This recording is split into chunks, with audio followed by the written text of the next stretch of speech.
Hello friends, so now let's start projectile motion. और projectile motion का पहला case जो है वो है ग्राउंड टू ग्राउंड प्रोजेक्टाइल। यानी प्रोजेक्टाइल को जो हम प्रोजेक्ट करेंगे वो हमारा किसमें होगा? ग्राउंड से होगा, और वो जो वापस गिर रहा है वो भी हमारा ग्राउंड पे ही आके वापस गिर रहा है।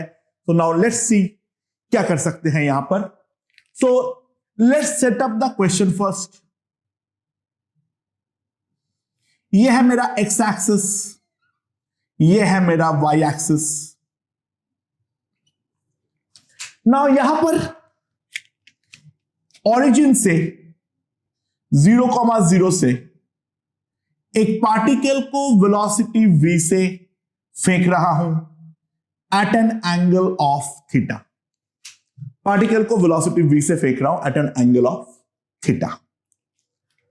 सो ये वाला पार्टिकल जो है वो इस तरीके से आके टकराएगा एक्स एक्सिस के साथ। तो जमीन से जो मैक्सिमम हाइट है उसको मैं h बोल देता हूं। जहां पर आके वहां पे वो गिर रहा है उसको हम बोलते हैं रेंज। ये जो चीज होता है इसको हम बोलते हैं the range of the projectile. h जो है वो है मेरा मैक्सिमम हाइट, राइट। और मैं अगर t इक्वल्स टू 0 पे इस पार्टिकल को फेंका और वापस ये जमीन पे गिर रहा है, t equals to capital T पे, t को हम बोलते हैं टाइम ऑफ फ्लाइट। टी को हम क्या बोलते हैं? Time of flight. तो सवाल क्या क्या है? कैलकुलेट। पहले तो मोशन का एनालाइज करना ही है, उसके साथ साथ मेन जो काम है, जो स्टैंडर्ड रिजल्ट्स है, जो हमें याद भी रखना है साथ में। याद और हम सर, खैर कोई बात नहीं। क्या कैलकुलेट करना है? Time of flight, capital T. दूसरा maximum height, that is capital H। Third horizontal range, that is capital R। And last but not the least, equation of trajectory. ये सारे चीज हमें सबसे पहले फाइंड आउट करना है। तो एक एक करके हम इन सबको फाइंड आउट करेंगे, ठीक है। तो ये है हमारा बेसिक प्रोजेक्टाइल मोशन का कॉन्सेप्ट, जहां पे ग्राउंड टू ग्राउंड है। जी हमारा इस डायरेक्शन पे है, राइट। एक्स के अलोंग कोई एक्सीलरेशन नहीं है, केवल और केवल डाउनवर्ड जी है। G is assumed to be constant. G जो है that is assumed to be constant. तो अब जो है ये सारी चीज हम किस तरीके से निकालने वाले हैं? तो सबसे पहले, जैसे कि हम 2D मोशन में सीखे हैं, हम बिना कुछ सोचे वेलोसिटी को दो कंपोनेंट में डिवाइड करेंगे, v cos थीटा और v sin थीटा, राइट। और इसके अलावा इस प्रोजेक्टाइल में कोई भी जनरल पॉइंट को हम लिख सकते हैं x, y। सुनाओ, हम जो v वेक्टर लिखेंगे that can be written as x axis के अलोंग तो v cos थीटा है, v cos theta i cap plus v sin theta into j cap. मैंने अपवर्ड पॉजिटिव माना हूं। और इसका जो एक्सीलरेशन है a वेक्टर, x के अलोंग तो कोई एक्सीलरेशन नहीं है, y के अलोंग है g, तो minus g into j cap. तो x एक्सिस और y एक्सिस को हम सेपरेट कर लें। एक्स एक्सिस के along initial velocity v cos theta, y axis के along v sin theta, acceleration x axis के अलोंग 0, y एक्सिस के अलोंग है -g, और डिस्प्लेसमेंट x एक्सिस के अलोंग x और y एक्सिस के अलोंग है y। x से y पे कोई इफेक्ट नहीं डालेगा और y x पे कोई इफेक्ट नहीं डालेगा। ये हमारा पहले से ही क्लियर है मोशन इन 2D में, राइट। सो अब क्या करना है, let's consider a general instant of time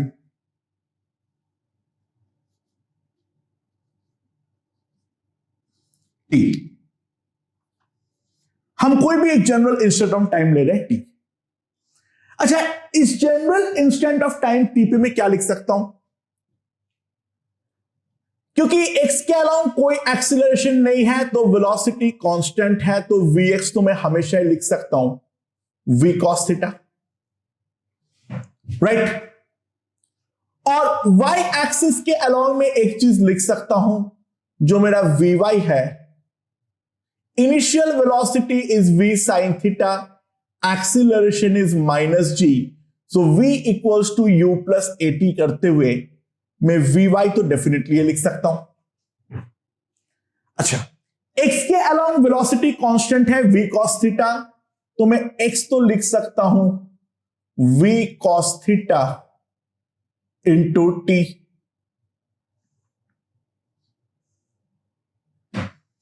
और y को जो मैं लिख सकता हूं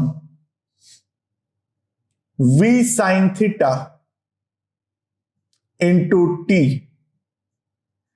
-12g t स्क्वायर। सो मैं x और y इस तरीके से लिख सकता हूं, vx और vy आ गया है, ये x है और ये y है। ये डेफिनेटली मैं कोई भी जनरल इंस्टेंट ऑफ टाइम पे डेफिनेटली लिख सकता हूं, राइट। अच्छा, तो एक एक करके ये चारों पार्ट को हम सॉल्व करने का ट्राई करते हैं। तो सबसे पहला जो है वो है हमारा टाइम ऑफ फ्लाइट, ठीक है। सो टाइम ऑफ फ्लाइट हम किस तरीके से निकालेंगे, ध्यान देना, चाहे कुछ भी हो रहा हो, ये पूरे मोशन के दौरान जब वापस t equals to capital T हो रहा है तो ये जमीन को हिट कर रहा है। सो एक चीज तो मैं लिख सकता हूं, t इक्वल्स टू 0 से चालू करके t equals to capital T के दौरान जो हमारा y डिस्प्लेसमेंट है, y डिस्प्लेसमेंट जो है वो डेफिनेटली 0 है, राइट।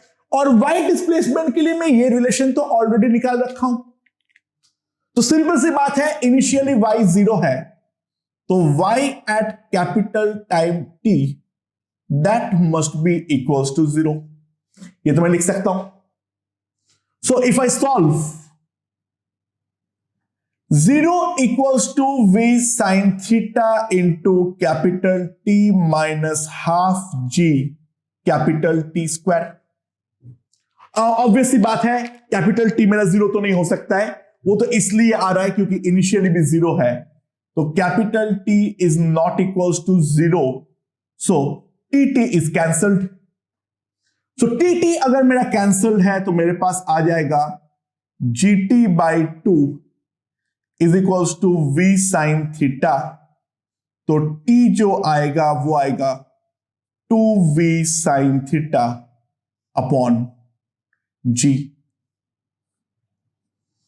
ये मेरे पास आ जाएगा टाइम ऑफ फ्लाइट, राइट। तो इस टाइम पे जाके वो जमीन पे गिरेगा।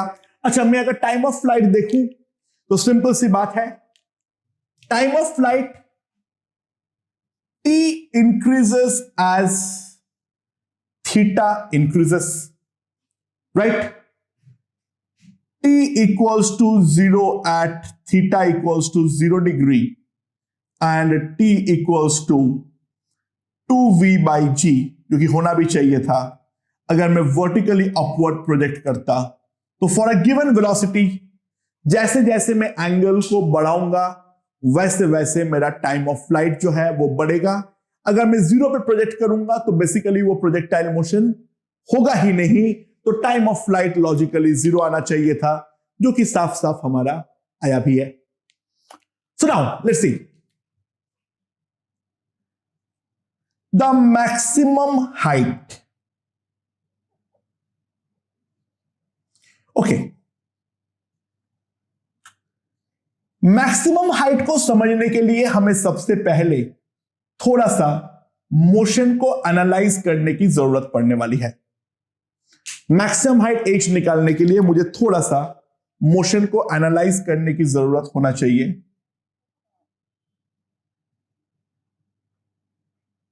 क्या है ये x है, ये y है। सुनाओ,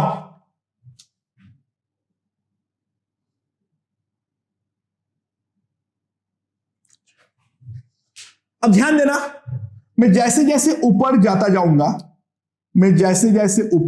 जाऊंगा, मेरा x वेलोसिटी में तो कोई फर्क नहीं पड़ने वाला है। x के अलोंग शुरुआत में भी v cos थीटा होगा, बाद में भी v cos थीटा होगा। चाहे मैं कोई भी पॉइंट ले लूं, वो तो हमारा v cos थीटा ही होने वाला है, राइट। बट y के अलोंग अगर मैं वेलोसिटी देखूं तो y में रिटार्डेशन लग रहा है, तो स्टार्टिंग में तो मैक्सिमाइज होगा और जैसे जैसे टाइम कम होगा वैसे वैसे y के अलोंग जो वेलोसिटी है वो हमारा कम होता जाएगा, होते सिंपल सी बात है, जब ये मैक्सिमम हाइट पे पहुंचेगा, एट मैक्सिमम हाइट, सिंपल सी बात है, वेलोसिटी इज प्योरली हॉरिजॉन्टल। जो हमारा वेलोसिटी है वो हमारा प्योरली हॉरिजॉन्टल वेलोसिटी है, राइट। यानी सिंपल सी बात है, at y equals to capital H, vy equals to 0। ये तो मैं डेफिनेटली लिख सकता हूं, हाँ कि ना, राइट। अच्छा, नाउ इन जनरल में क्या लिख सकता हूं, ध्यान देना, vy square equals to u square, that is v sine theta का whole square minus 2g into y. v square equals to u square plus twice s, a मेरा माइनस g है, s मेरा y डिस्प्लेसमेंट है, upward हो रहा है तो obviously positive, तो vy square equals to v sine theta whole square minus 2gy। So 0 square equals to v square sine square theta minus 2gh। So h मेरे पास आ जाएगा v square sine square theta upon 2g। तो ये है मेरे पास maximum height का फॉर्मूला। ये जो है h वो है मेरा मैक्सिमम हाइट का फॉर्मूला। तो h equals to v square sine square theta upon 2g। Now यहां पर भी ध्यान देना एक चीज,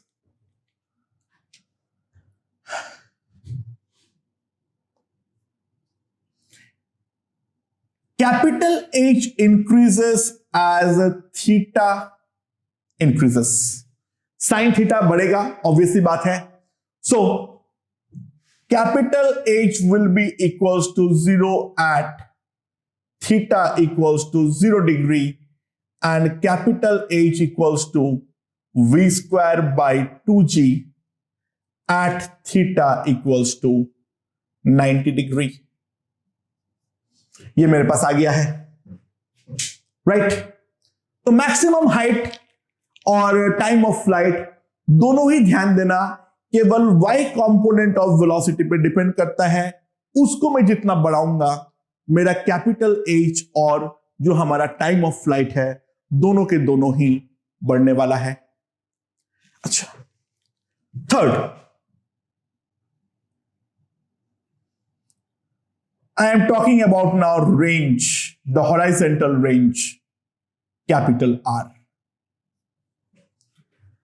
Now horizontal range capital R मेरा क्या होने वाला है, कैसे उसको निकालूंगा वो देखते हैं. अच्छा, बेसिकली कैपिटल R क्या है मेरा? कैपिटल R फंडामेंटली क्या है? Capital R is basically the final x displacement. Capital R जो है वो है मेरा फाइनल x डिस्प्लेसमेंट, राइट? सो बहुत सिंपल सी बात है, x जो है वो है मेरा v cos theta into t. तो t equals to capital T पर, यानी जो टाइम ऑफ फ्लाइट है जहां पर वो जमीन को वापस हिट करने वाली है, तो x का जो वैल्यू आएगा that will be equals to capital R. So capital R की जो वैल्यू आने वाली है वो क्या हो जाएगा मेरे पास? ध्यान दो, मैं कैपिटल T पुट करने वाला हूं, v cos theta into 2v sine theta upon g.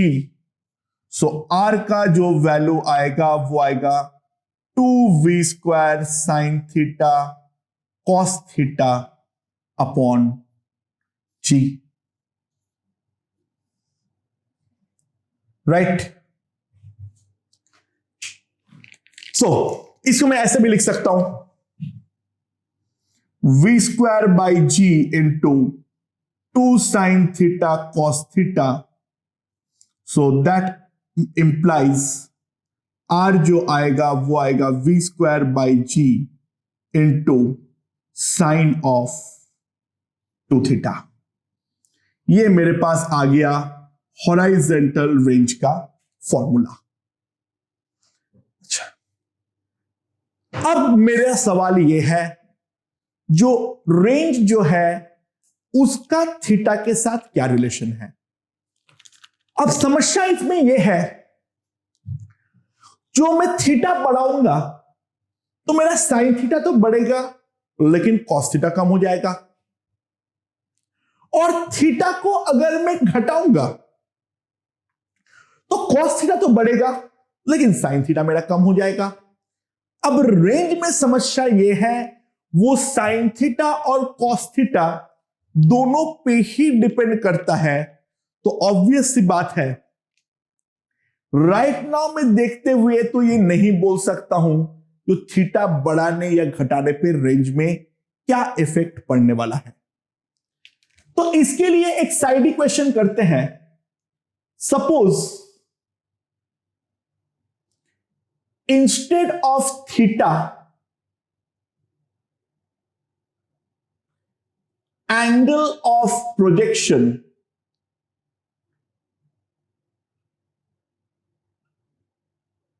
becomes 90 degree minus theta. Theta के बदले जो हमारा एंगल ऑफ प्रोजेक्शन हो जाएगा वो है मान लो 90 डिग्री माइनस थीटा. सो अब यहां पर हमें थोड़ा सा दिमाग लगाना है. अब जो नया रेंज आएगा R डैश, वो क्या आएगा? ध्यान देना, बाकी सब तो सेम ही रहेगा. यहां पे 2v स्क्वायर बाई g होगा. राइट। नाउ साइन थीटा की जगह पर मैं लिखूंगा साइन 90 डिग्री माइनस थीटा, और कॉस थीटा की जगह पर मैं रखूंगा cos of 90 degree minus theta. तो sine 90 minus theta is cos theta and cos 90 minus theta is sine theta. So R dash जो होगा that is 2v square by g cos theta into sine theta. And देख सकते हैं ये are dash जो है वो भी मेरा आर के इक्वल आएगा। मतलब ये है जो मैं थीटा से फेंकू या 90 माइनस थीटा से फेंकू, दोनों में सेम रेंज आएगा। बेसिकली ध्यान देना, व्हाट्स हैपनिंग इज, ऑब्वियसली बात है, मान लो हम 30 डिग्री से फेंके,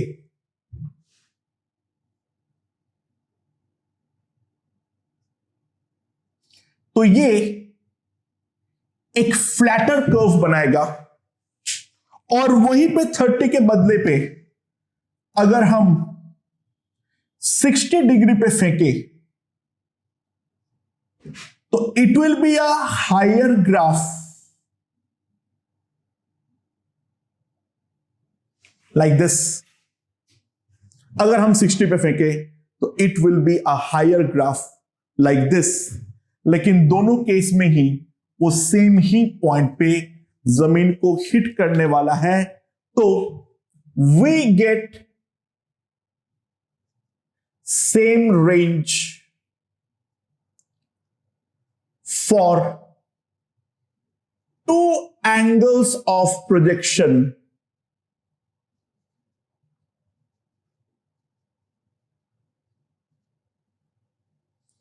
theta and 90 degree minus theta.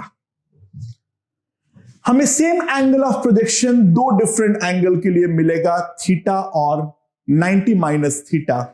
सो ध्यान देना, आर जो है वो मेरे पास है v square by g into sine 2 theta. तो साइन है तो साइन 2 थीटा। अच्छा, थीटा ऑब्वियसली बात है मेरा 0 to 90 एंगल होगा, राइट। तो 2 थीटा जो होगा वो 0 से 180 होगा। फर्स्ट क्वाड्रेंट और सेकंड क्वाड्रेंट दोनों में साइन जो है वो पॉजिटिव है, तो साइन 2 थीटा जो लाई करेगा वो हमारा 0 से 1 करेगा, राइट। तो आर मैक्सिमम तब होगा जब साइन 2 थीटा मेरा 1 होगा। तो साइन 2 थीटा अगर 1 है तो आर मैक्स का वैल्यू आ जाएगा मेरे पास v स्क्वायर अपॉन जी। और मैक्सिमम कब होगा? Range is maximum if sine 2 theta का वैल्यू 1 है, यानी 2 थीटा मेरा 90 डिग्री है, तो एंगल ऑफ प्रोजेक्शन जो है वो है मेरा 45 डिग्रीज, राइट। जो हमारा एंगल ऑफ प्रोजेक्शन होगा वो एंगल ऑफ प्रोजेक्शन अगर 45 डिग्री है तो तब हमारा रेंज जो है वो मैक्सिमाइज्ड होगा।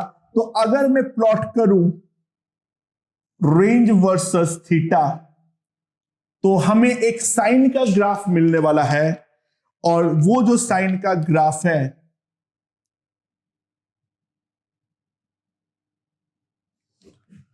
वो इस प्रकार का नजर आएगा। थीटा 90 डिग्री और 0 डिग्री पे खत्म है, और रेंज जो है वो है हमारा 45 डिग्रीज। मैक्सिमम रेंज आएगा 45 डिग्रीज, और मैक्सिमम रेंज का जो वैल्यू है that is equals to v square by g, right. तो ये हो गया हमारा हॉराइजेंटल रेंज। तो हमने टाइम ऑफ फ्लाइट निकाल लिए, मैक्सिमम हाइट निकाल लिए और रेंज निकाल लिए। तो ये पूरा का पूरा एनालिसिस जो है वो एक बार गौर से यहां पर पॉज करके डेफिनेटली देखना, और फिर हम इस पे आगे बढ़ने वाले हैं। ओके।